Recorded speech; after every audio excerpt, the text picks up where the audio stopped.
Matoti gunza. Hayi aswira. Mandi gunza apa mazona. Mandi gunza ichicha. Matsara vakatapa.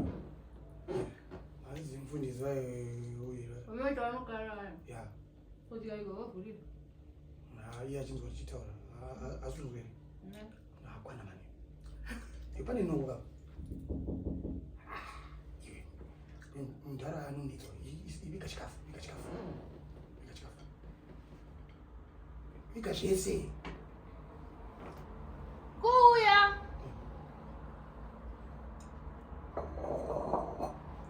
Tokara izira unoswera every day pese paanozwira nzara anopfura nekuno. Uya ipindani. Tipindewo. Baba. Tisvikewo. Ndimi zvenyu. Tisu zvedu. Masikara sei? Asera. Ndiri right ndangoti rege ndarike nchiona vana vanoisangano. Chikafu here chira. Ko chikafu chacho chengeterwa pasi petebho. Pane bhureki dzemombe. Bhureki dzemombe. Chikafu here.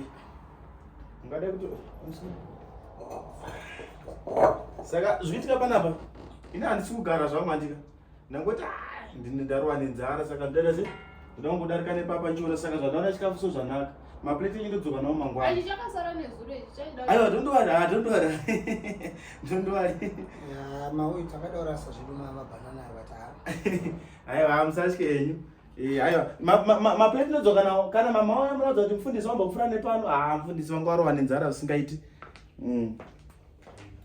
Iwe sinzi nongavigawo pasi petebhuri. Sindaise. Iwe tebhuri yegirazi vaingounetsa kana kumashoko. Hayi pawa iwe wakauya kuno kuzochengeta mwana.